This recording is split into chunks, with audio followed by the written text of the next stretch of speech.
11, 5, 9 and 20 miles today, 4, 11, 17, 32 the day before. Moving up and down again. There's no discharge in the war. Don't look at what's in front of you. Moving up and down again. Men go mad with watching them. There's no discharge in the war. If your eyes drop, they will get the top of you. Moving up and down again. There's no discharge in the war. There has been a remarkable number of videos posted by Israeli soldiers on social media depicting themselves pillaging property, mocking the death and destruction that they are causing, and most egregiously torturing, humiliating, and mocking detained Palestinian prisoners.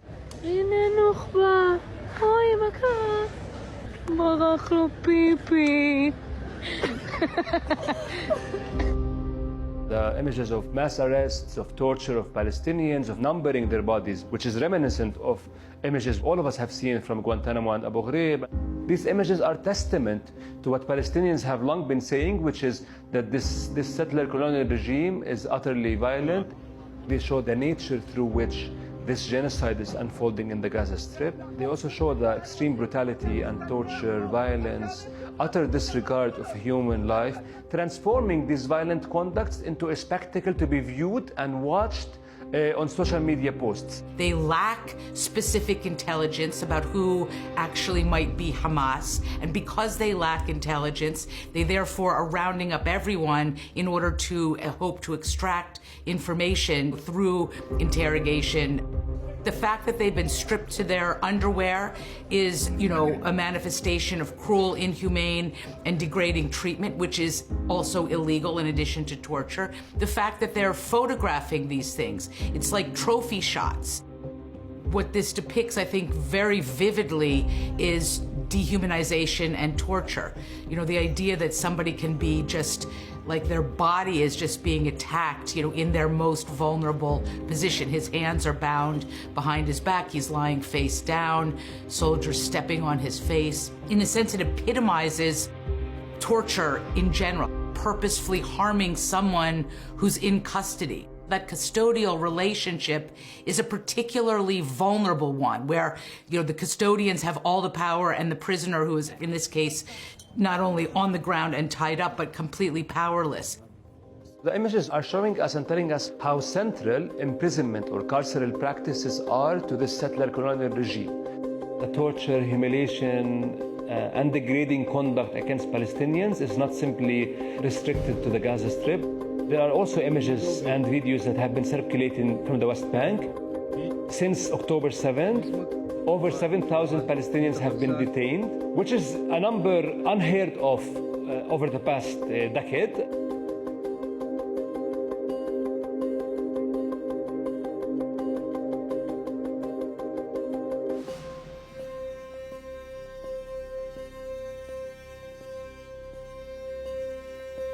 Israeli soldiers have quite remarkably taken to converting their massive, really unprecedented destruction of Palestinian homes, hospitals, mosques, universities, churches, schools, into entertainment videos.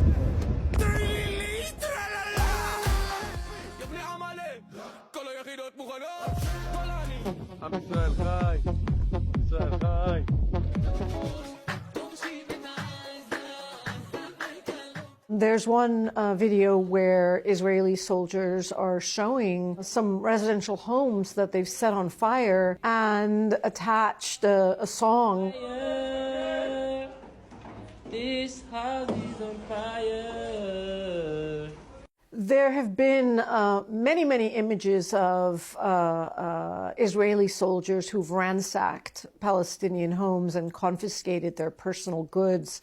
One in particular is the red negligee that appears to be seen in so many Israeli videos where Israeli soldiers are mocking and advertising their very deliberate intrusion of the home of a Palestinian woman, the confiscation of her most intimate apparel, and flaunting that in a way that's definitely intended to be provocative and humiliating. The videos further reinforce a discourse that is coming out of every sector of the Israeli official machinery, where all Palestinians are the enemy. Many officials have said they deserve to be eliminated. And you see it manifested in that kind of joie de vivre, that soldiers are expressing as they destroy Palestinian homes. And there is a consumption of this kind of image that kind of fortifies the anger, the hatred, the anti-Palestinian sentiment, and the kind of complete disregard of the humanity of Palestinian civilians. There's such a high level of confidence among these IDF soldiers that they can do whatever they want. To say to the whole world, look at what we're doing to Palestinians in Gaza, look at how we are brutalizing detainees, look at how we're humiliating every single man, woman, and child as we destroy their homes, set fire to them, and make fun of it. And they are provoking and challenging the whole world to say, we can do this, we can get away with it, and no one in the world can stop us. No Israeli has found themselves sanctioned by the international community, by countries that have these tools, which again has only reinforced the belief of Israeli soldiers that they are immune, that they are exempted from complying with international laws, from basic human rights laws, that they are above the law.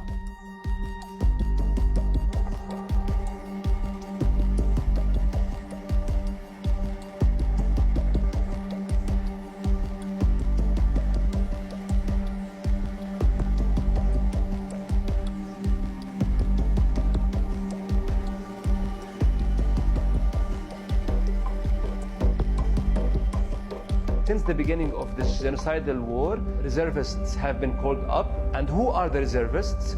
They are the entire proportion of the Israeli society. There are teachers, professors, students, doctors, medics, artists, writers, journalists. These images, they are not only directed to a small audience, they are directed to a broad audience. There's a long practiced history of racializing and dehumanizing Palestinians. These images and these videos entirely show how Israeli violence is also not only directed towards Palestinian livelihood, but also their material being, so their houses, their belongings, eliminating Palestinian existence. History has taught us that the dehumanization of subjects is essential to the infliction of violence. I think Israel has perfected this in discourse and in practice, but this is not new. It dates back to the beginning of this state, through which Palestinians were expelled, degraded, humiliated, killed, and effectively, forcibly disappeared.